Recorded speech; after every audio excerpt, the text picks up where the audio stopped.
Hello friends, BPSC TRE 4 में आपका स्वागत है।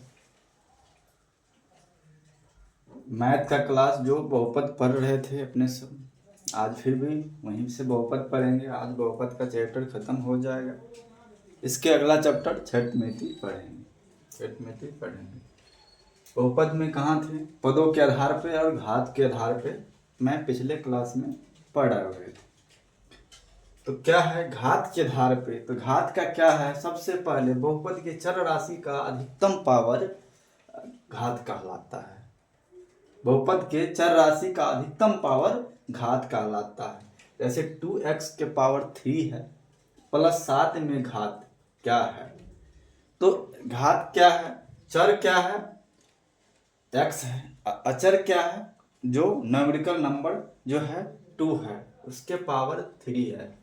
मतलब अचर और चर के पावर 3 है। तो क्या बात कर रहा है? बहुपद के चर राशि का अधिकतम पावर, जो चर राशि है मतलब x के जो पावर होगा अल्फाबेट में a से लेकर z तक में जो पावर होगा, अधिकतम पावर, वही उसका घात कहलाएगा। रैखिक बहुपद में जिसकी घात 1 होती है, जिसकी घात 1 होती है, जैसे 5x प्लस 7y, इसमें क्या है? इसमें संख्या दिया नहीं है तो ऊपर भी इसको 1 माना जाएगा।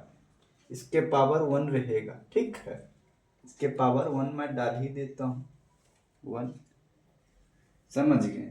अगर द्विघात बहुपद में जिसकी घात 2 होती है, द्विघात बहुपद में मतलब चर राशि के पावर जो होगा, जो 2 के पावर ज़्यादा होना नहीं चाहिए। द्विघात बहुपद में 2 के पावर जो मैक्सिमम पावर रहेगा 1 है, 2 है, 2 के पावर जो रहेगा x के पावर, वही मतलब चर राशि के पावर, वही घात कहलाएगा। जैसे 2 त्रिघात 3 पावर रहेगा, मैक्सिमम 3 पावर, मैक्सिमम, मिनिमम जितना भी हो, मैक्सिमम 3 से ज़्यादा नहीं होना चाहिए। अगर 3 से ज़्यादा 4 है तो चतुर्थ बहुपद हुआ, 5 है पांचवा बहुपद हुआ, 3 है त्रिघात बहुपद हुआ। यही आता है जो जितना पावर है मतलब मैक्सिमम, उसका वही घात कहलाता है। यहाँ से क्लियर सी बात हो गई ना कि एक पदीय बहुपद x 3x x के पावर q एक पदीय बहुपद है, ठीक है। ओके, चलते हैं इससे अगली क्लास।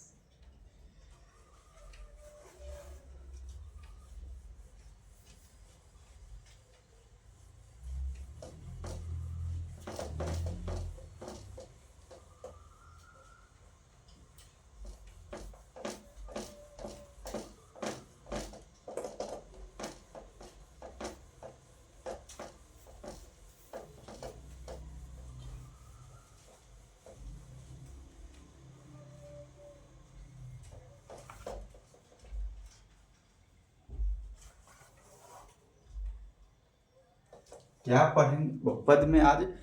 अगर बहुपद को, अगर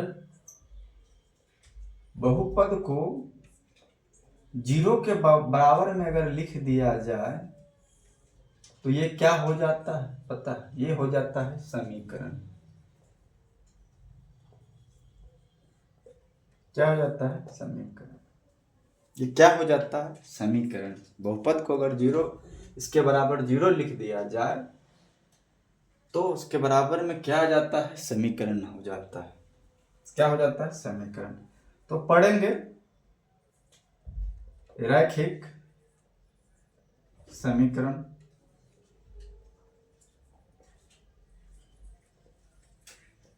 रैखिक समीकरण पढ़ेंगे अभी। रैखिक समीकरण पढ़ेंगे। रैखिक समीकरण का जो 2 परिभाषा एक लिख लेते हैं।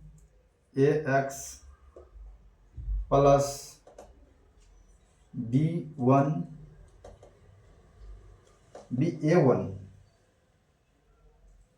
a1 कर देता हूं। a1 b1 y plus c1 बराबर 0। क्या है? c1 बराबर 0। इसी में दूसरा कर देता हूं a2 x plus b2y plus c2 बराबर क्या हो जाएगा? 0। रैखिक समीकरण कैसे समझेंगे, यहीं पे है समझने का मौका। a1x plus b1y plus c1 बराबर 0, a2x plus b2y plus c2 बराबर 0 को कह क्या रहा है, इसको कैसे सोल्व करेंगे। जैसे जो x के अचर जो 1 में पावर लगा है, 1 है a1 में, जो x है, x को जो पीछे है जो वर्ड, वही समीकरण कहलाएगा, वही समीकरण कहलाएगा। जैसे 2x के पावर क्या है, a2। एक एग्जांपल ले लेते हैं, एक सवाल इस पे। जैसे 2x प्लस 3y प्लस 7 बराबर 0। क्लियर। तो 2 क्या है, a1, 2 क्या है a1, और b1 क्या है 3, और c1 क्या है न्यूमेरिकल नंबर 7, क्या है 7। ये क्या है 8, ये 8x माइनस 5y माइनस 11 बराबर 0। ये क्या है 8 क्या है a2, 5 क्या है b2, c क्या है 11। इसी को लिखेंगे a2 बराबर क्या है 8, क्या है 8, a2 बराबर 8 है, और b2 बराबर क्या है -5 है, क्या है ये -5 है। समझ रहे हैं, यहाँ पे a2 b2 समझा रहे हैं, समझिए। इसके बाद कॉमा c2 बराबर क्या है -11, क्या है। a2 को हम कैसे समझें, जो x के जो आगे वाला जो वैल्यू है वो छोड़ के इसके पीछे वाला जो वैल्यू होगा, वही समीकरण रैखिक समीकरण में कहलाएगा, यह होता है या कहलाएगा। जैसे a2 है, तो a2 मतलब x के पीछे क्या लगा हुआ है 8, क्या संख्या है 8, तो a2 क्या हो गया 8, b2 क्या हो गया, ये 2 लिख दिया, b2 क्या हो गया -5 है, तो क्या हो जाएगा -5, c2 क्या हो जाएगा -11 बराबर क्या है 0, बराबर क्या है 0। चलिए एक सवाल ले लेते हैं, ये समझेंगे कैसे। तो a1 बट्टा b2, b1 बट्टा a2 होगा, a1 बट्टा a2, b1 बट्टा b2 बराबर c1 बट्टा c2 बराबर c2। ये क्या हो जाएगा, इसको क्या बोल समझेंगे, ये समपाती, क्या हो जाएगा समपाती मानेंगे या अनंत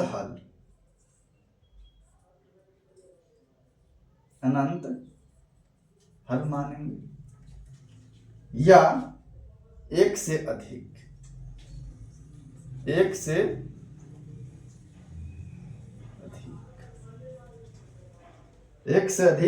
या आश्रित, क्या, या नहीं तो आश्रित। a1 बट्टा b2, a1 बट्टा a2 बराबर b1 बट्टा b2 बराबर c1 बट्टा c2। इसको क्या समझेंगे, समपाती या अनंत हल, या एक से अधिक या आश्रित, इसको ये समझेंगे। अगर सवाल में दिया हुआ है समपाती या अनंत हल या एक से अधिक या आश्रित, तो समझेंगे a1 बट्टा a2, b1 बट्टा b2, c1 बट्टा c2 फॉर्मूला है, क्या है c1 बट्टा c2। इसको यही समझेंगे। इसके आगे दूसरा लिखेंगे, इसमें दूसरा लिखेंगे A1/A2 बराबर B1/B2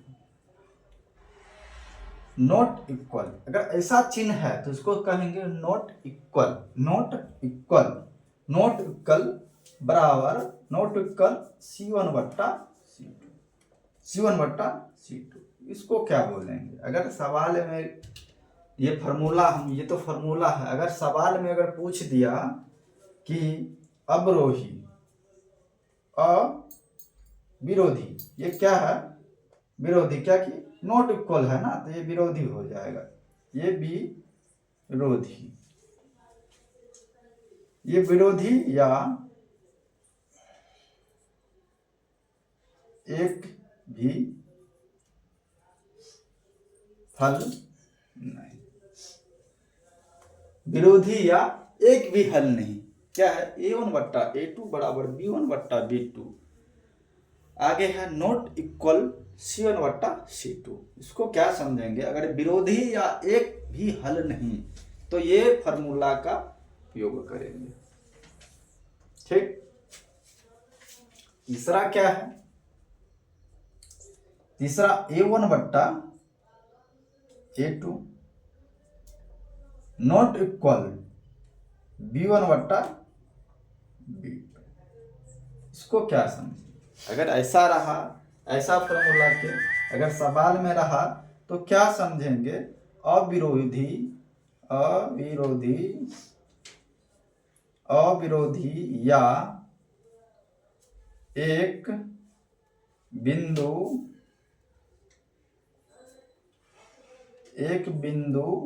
पर प्रतिरोधित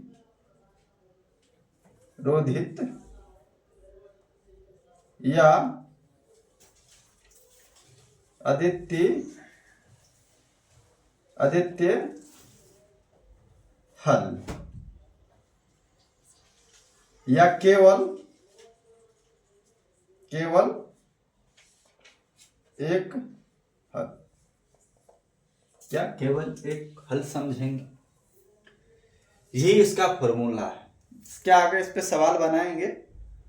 पहले तो सबसे इम्पोर्टेंट ये समझना है कि A1/A2 बराबर, जैसे ये तो फॉर्मूला है संपाती या अनंत हल या एक से अधिक या आश्रित। अगर सवाल में है तो ये फॉर्मूला कौन सा यूज करेंगे? तो ये वाला फॉर्मूला यूज करेंगे। विरोधी या एक भी हल नहीं तो ये A1/A2 बराबर B1/B2 नॉट इक्वल C1/C2। या अविरोधी या एक बिंदु पर प्रतिरोधी या अद्वितीय हल केवल एक हल। अगर ऐसा सवाल में है तो A1/A2 नॉट इक्वल B1/B2 का फॉर्मूला यूज करेंगे। आगे इसमें सवाल बनाते हैं, फिर देखते हैं। ये तो समझ में आ गया कि A1 और A2 क्या है। रैखिक समीकरण में A1 और A2 कैसे हम निकालते हैं, ये तो समझ में आ गया। जो संख्या है, जो चर राशि है, जो पीछे में जो संख्या अचर है वही आपको रैखिक समीकरण में आएगा, क्लियर सी बात? क्योंकि x क्या है? चर है और 2 क्या है? अचर है। x का पीछे वाला जो वैल्यू होगा वही आपको संख्या में लाना है रैखिक समीकरण के लिए। A1/A2 समझ गए। और ये संपाती या अनंत हल, एक से अधिक या आश्रित, विरोधी तथा एक भी हल नहीं, ये समझ में ये फॉर्मूला आ गया। चलिए इसके आगे चलते हैं। इसके आगे चलते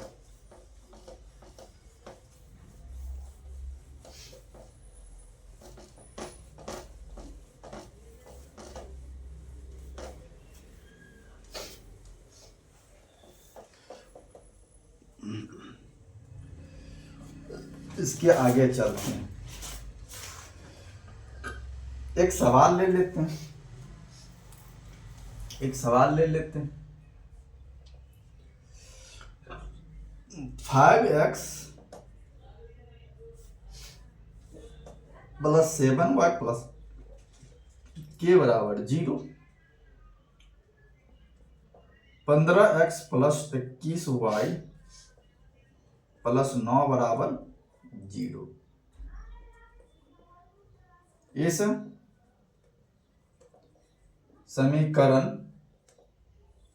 समीकरण के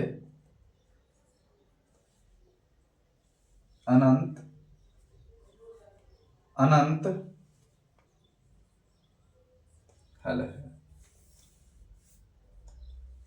तो a का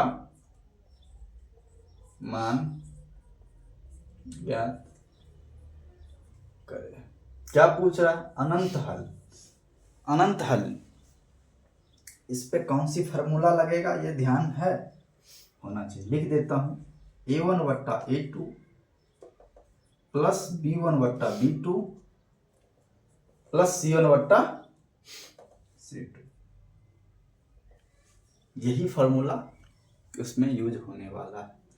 क्या है? 5x प्लस 7y प्लस के बराबर 0, 15x प्लस 21y प्लस 9 बराबर 0। इस समीकरण के अनंत हल है। इस समीकरण के अनंत हल है, तो के का मान ज्ञात करें। क्या? के का मान ज्ञात करें। बिल्कुल। इसमें क्या है? तो क्या है? a1 क्या है? 5। a1 क्या है? 5। बिल्कुल।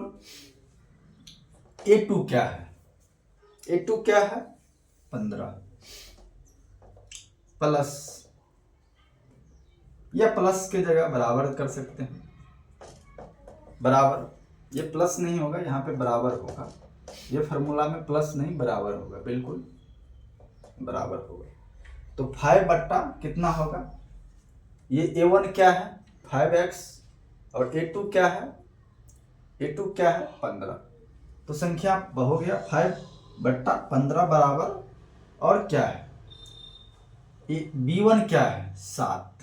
b1 क्या है? 7 बट्टा b2 क्या है? 21। b2 क्या है? 21 बराबर c1 क्या है? k, और c2 क्या है? 9। क्लियर? यहां तक तो क्लियर है, समझ में आ गया होगा ये कैसे निकला। a1 क्या 5 हुआ, a2 क्या है? a2 है 15, b1 क्या है? 7, और b2 क्या है? 21 बराबर c1 क्या है? k का k ही हो जाएगा। k का मान बोल रहा है यार, ज्ञात करने के लिए ध्यान रखने का, k का k ही है, और प्लस c2 क्या है? 9। यही है। इसको कैसे लिखेंगे? 5 या 15, इसको अगर कट करेंगे तो कितना हो जाएगा? 1/3 बराबर, इधर 7 केस, इसको भी 1 हो जाएगा। अगर इसको कट किया तो 5, इसको 3 हो जाएगा। 7 7 21 बराबर ना। तो इधर भी 1/3 हो गया, बराबर क्या हो जाएगा? के बट्टा 9।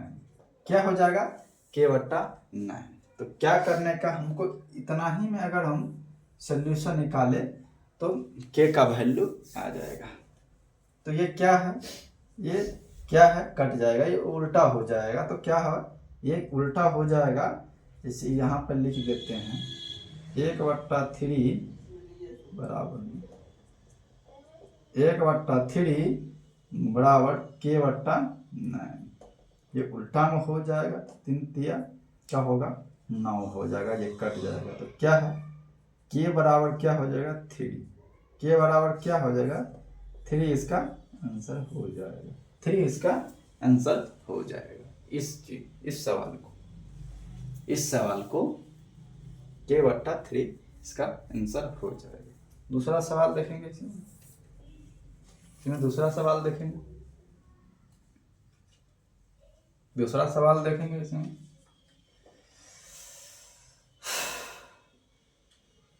7x प्लस 8y माइनस 10 बराबर 0, 14x माइनस ky प्लस 12 बराबर क्या हो जाएगा 0।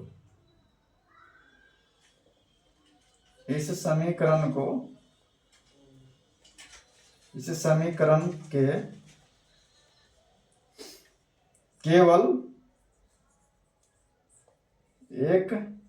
केवल एक हल है तो के का मान ज्ञात करें। अगर ऐसा सवाल रहे तो क्या होगा? 7x प्लस 8y माइनस 10 बराबर 0, 14x माइनस KY प्लस 12 बराबर 0। पूछ क्या रहा है? एक इस समीकरण के केवल एक ही हल है, केवल एक ही हल है, तो इस पे कौन सी फार्मूला लगेगा? ये लगेगा A1 बट्टा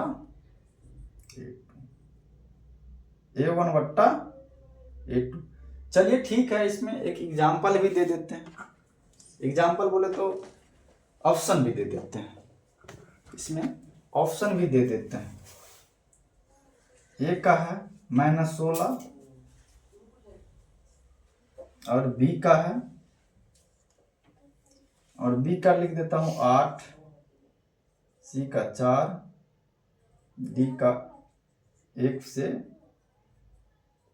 अधिक, ई का उपयुक्त में से कोई नहीं, उपयुक्त में से कोई नहीं। ठीक, इसका एग्जाम पहले लिखेंगे A1 बट्टा A2, इसका फॉर्मूला नॉट इक्वल B1 बट्टा B2, यही फॉर्मूला अपनाएंगे। क्या है? यही फॉर्मूला अपनाएंगे। क्या हो जाएगा? A1 क्या है? 7x, A1 क्या है? 7, और A2 क्या है? 14। 7 बट्टा 14 नॉट इक्वल A1 B1 क्या है? 8 बट्टा में KY, तो K का मान हो रहा है। इसके आगे अगर नहीं भी लिखेंगे अगर हम तो कोई दिक्कत नहीं, इसको माइनस K है, K का मान बोल रहा है। इसके आगे नहीं भी लिखेंगे तो कोई दिक्कत नहीं, इतना भी क्वेश्चन सोल्व कर लेंगे तो हमको K का मान निकल जाएगा। तो K का मान के अगर इसको लिख सकते हैं इस तरीका से, इसको इस तरीका से लिख सकते हैं -8 बट्टा K, माइनस ऊपर आ जाता है, -8 बट्टा K लिख सकते हैं। बिल्कुल, इसको सॉल्व करने की कोशिश करेंगे तो यहाँ हो जाएगा 7 दूनी 14, 7 दूनी 14, ये क्रॉस हो जाएगा तो कितना हो जाएगा? 8, 8 दूनी कितना हो जाएगा? 16, ये हो जाएगा 8 दूनी 16। तो K बराबर K नॉट इक्वल -16। ठीक है, इसका आंसर क्या हो जाएगा? 16, -16। तो ऑप्शन में क्या है? -16। तो ये मत लिखने का, क्वेश्चन क्या है? इस समीकरण को केवल एक ही हल है तो K का मान ज्ञात करने के लिए बोल रहा है। समझ गए? ये नॉट इक्वल बोल रहा है। क्या है? Not equal. अगर इसमें अगर इस नॉट इक्वल से जो ऑप्शन आ रहा है अगर ऑप्शन में है तो ये क्या हो जाएगा? ये नहीं होगा, ये नहीं हो। इसके अलावा जो भी संख्या है, जैसे 8 है, 4 है, तो इसका आंसर क्या हो जाए? 1 से अधिक। इसके अलावा जो भी है वो इसका आंसर हो जाएगा। अगर इसके जगह अगर जो भी संख्या होगा, जो भी, या दोनों में -16 या 16 कुछ भी होगा, उसके अलावा कुछ भी है तो क्या हो जाएगा? 1 से अधिक। इसका क्या? 16, इसका क्या हो जाएगा? -16 के अलावा सभी मान क्या है? संभव है, संभव। -16 के जो है अलावा सभी मान संभव है, जो भी ये मान है, ये दोनों मान भी संभव है। हमको आंसर नॉट इक्वल में जो आंसर आया अगर वो ऑप्शन में है तो क्या हो जाएगा, उसका मान नहीं होगा, ये सही नहीं होगा, क्योंकि ये नॉट इक्वल बोल रहा है। नॉट इक्वल में जो आंसर आया है ये है, तो ये नहीं होगा क्योंकि नॉट इक्वल है। इसके अलावा जो भी संख्या है -16 के अलावा सभी मान संभव है, सभी मान्य संभव है। तो इसमें क्या हो जाएगा, उपयुक्त मतलब एक से अधिक, यो कोई नहीं उपयुक्त में से एक से अधिक। इसका आंसर हो जाएगा डी। इसका आंसर डी हो जाएगा। इसका आंसर डी हो जाएगा। चलिए इसके अलावा अगला सवाल पे चलते हैं।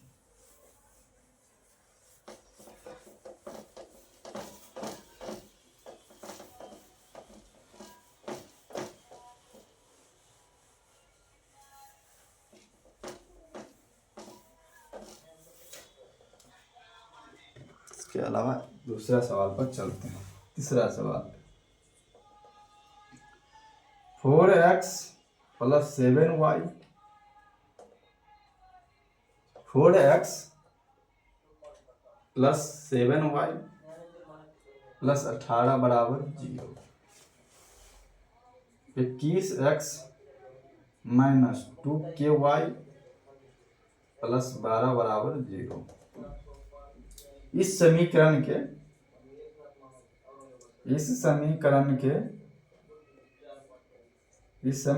के एक भी हल नहीं है तो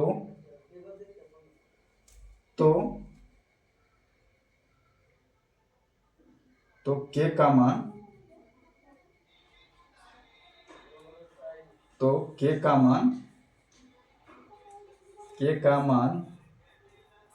मान ज्ञात करें।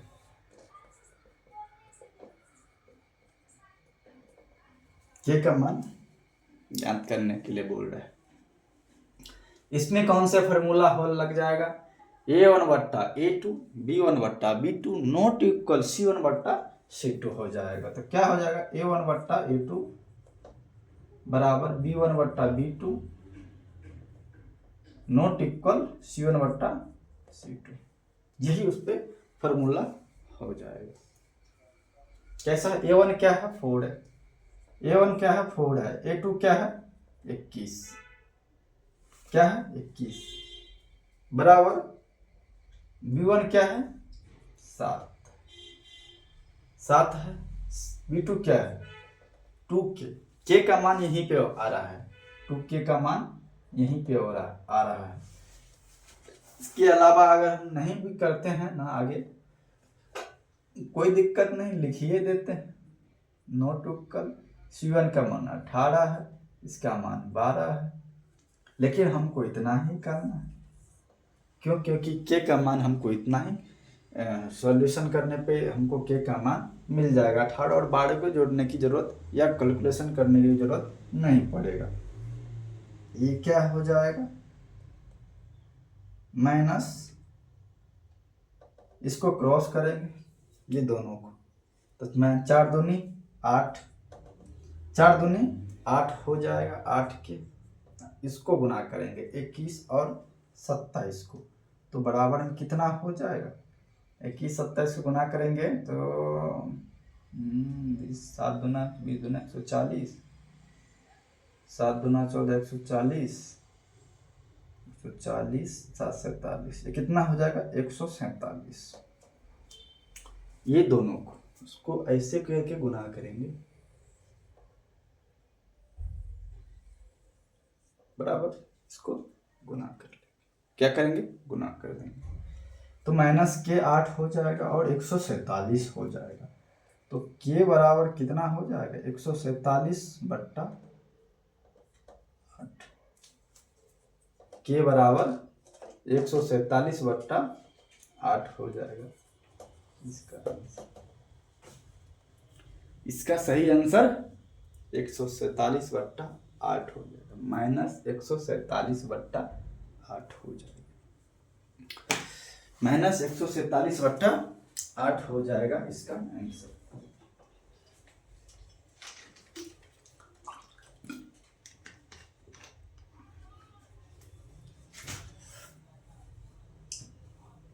ये इसका आंसर हो जाएगा। चलिए इसके आगे बढ़ते हैं। तीनों फार्मूला का एक एक सवाल बना दिए। अगर हमको के का मान आगे है कोई दिक्कत नहीं, आगे तक लेंगे, लेकिन हमको यहीं तक मिल रहा है, हमको तो इतना कैलकुलेशन करने की कोई ज़रूरत नहीं है। क्या है, कोई ज़रूरत नहीं है, ये ध्यान रखेंगे। ठीक है, चलिए इसके आगे चलते हैं।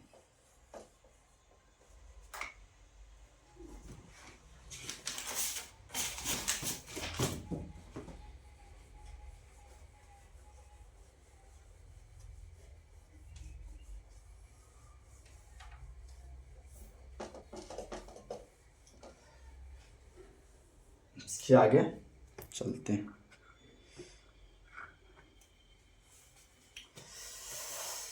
आ जाएंगे यहाँ पे द्विघात बहुपद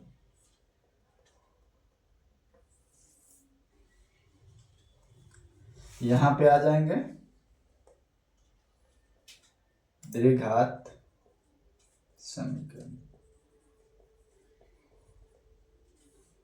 क्या है, द्विघात समीकरण।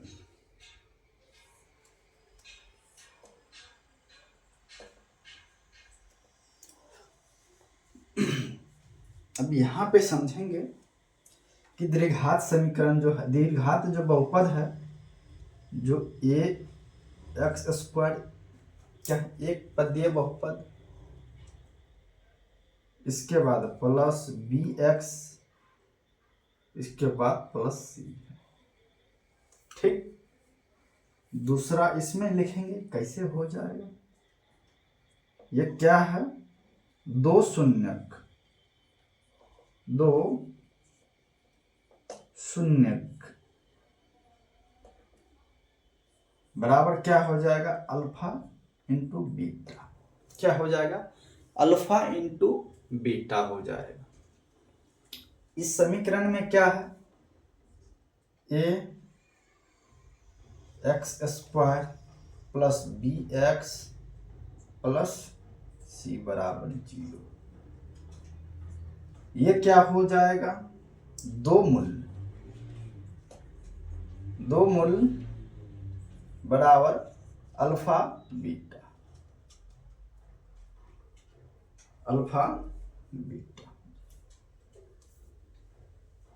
अल्फा प्लस बीटा,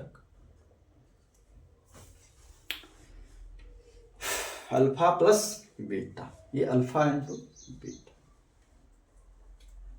समझेंगे, एग्जाम्पल के तौर पे एक ऑप्शन दे देते हैं यहाँ कि शून्यकों का योगफल, शून्यकों का योगफल, शून्यकों का योगफल अल्फा प्लस बीटा,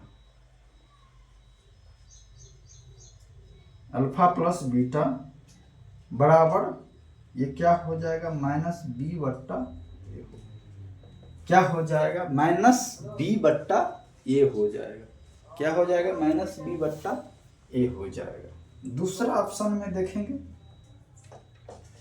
शून्यकों का गुणनफल, शून्यकों का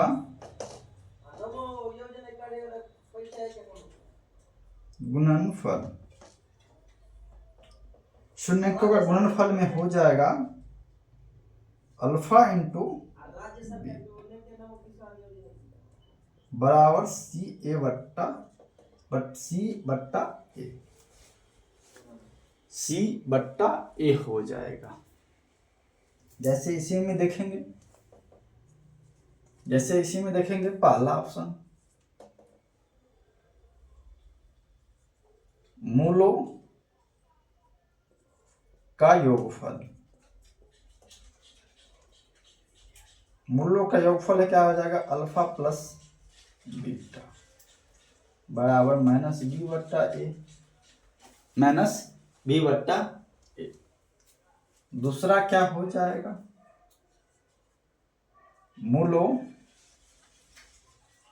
का गुणनफल, गुणनफल हो जाएगा अल्फा इंटू बीटा बराबर सी बट्टा ए बराबर सी बट्टा ए। तीसरा क्या हो जाएगा इसमें, तीसरा हो जाएगा समीकरण, जैसे मूलों के गुणनफल करने के बाद समीकरण समीकरण एक्स स्क्वायर बराबर मूलों का योगफल, मूलों का योगफल x प्लस मूलों का गुणनफल प्लस मूलों का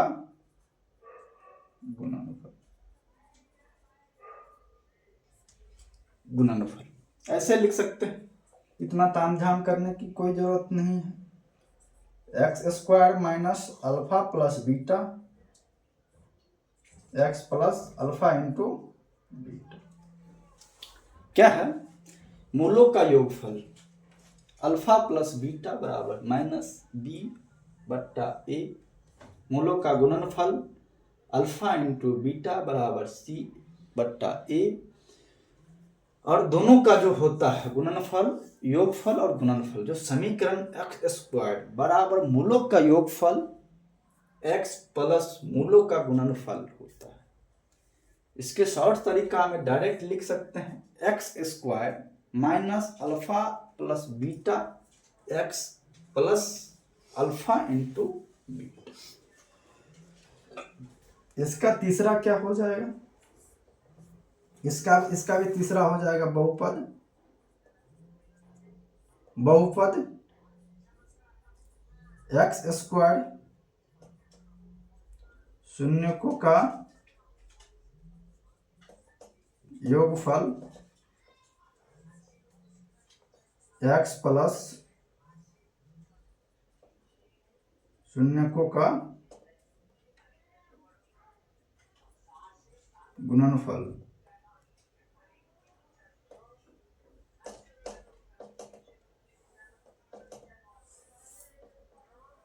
शून्यकों का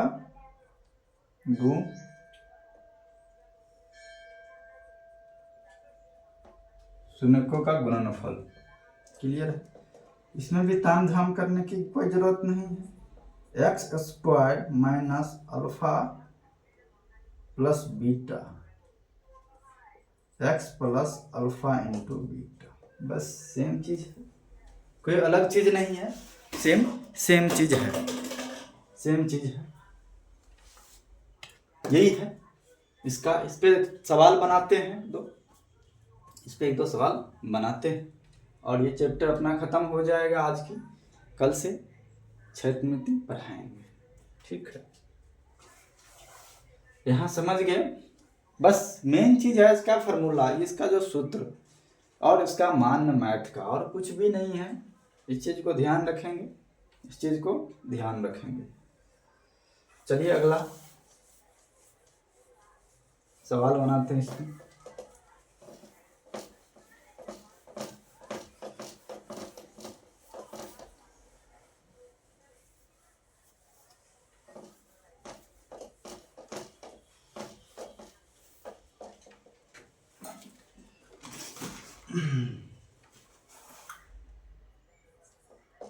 पहला सवाल दे देते हैं, द्विघात बहुपद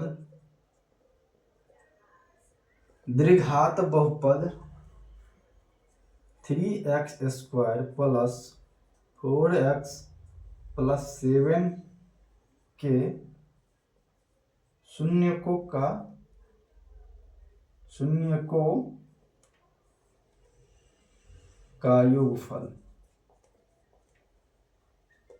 योगफल ज्ञात करें।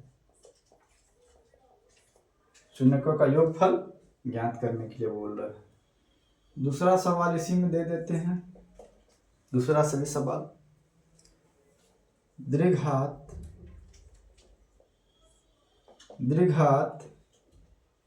बहुपद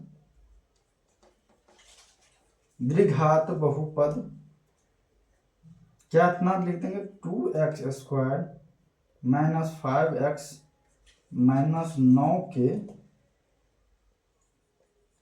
शून्य को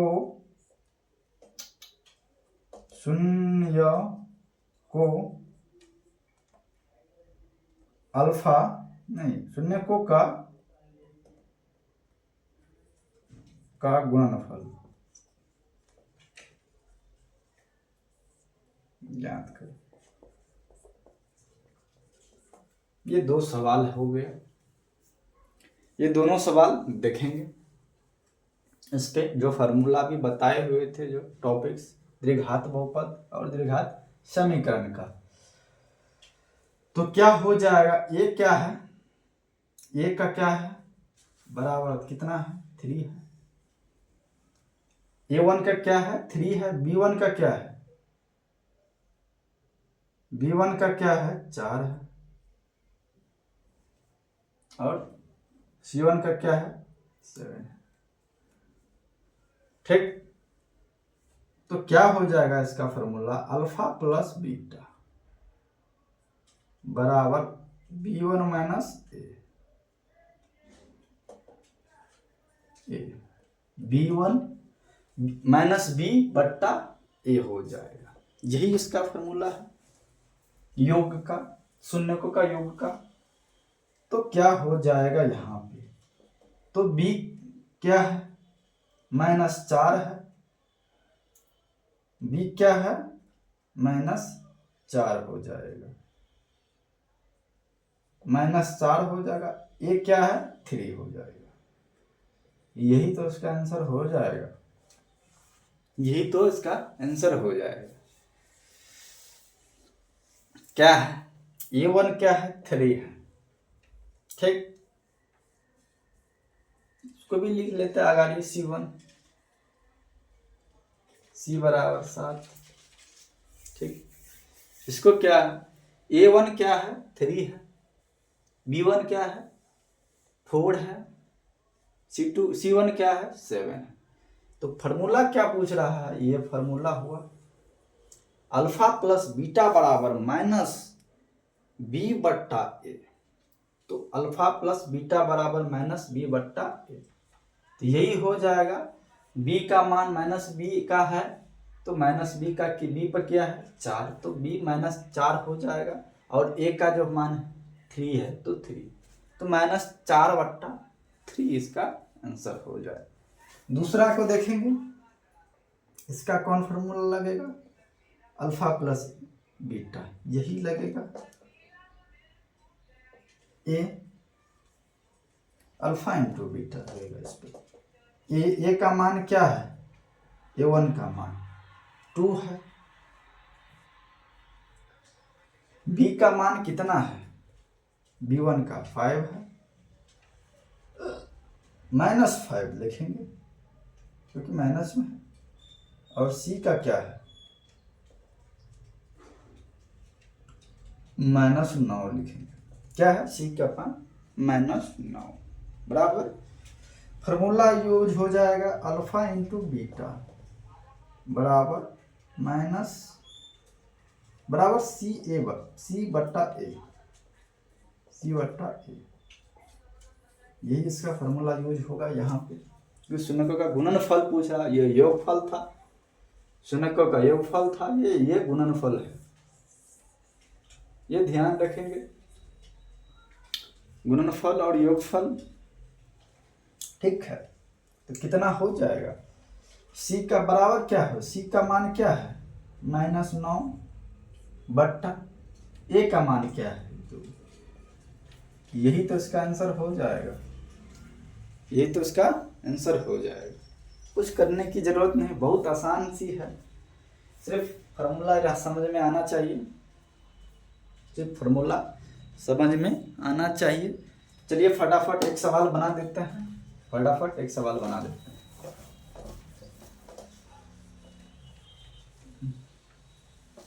जिसमें दोनों हो, एक सवाल और बना देते हैं, एक सवाल और बना देते हैं।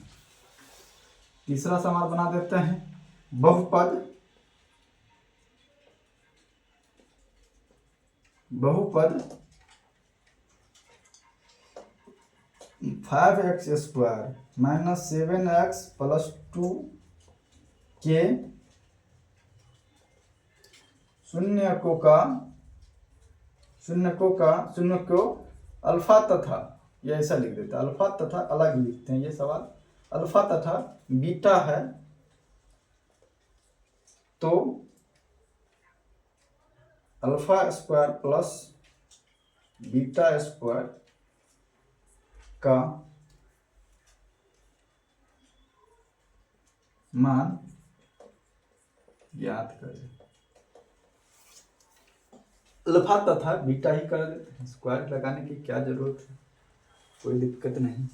अल्फा प्लस बीटा का मान ज्ञात करने के लिए बोल रहा है, सिंपल सी बात है। अल्फा, इसका जो अल्फा और बीटा का बोल रहा है तो क्या हो जाएगा, यहाँ पे अल्फा प्लस बीटा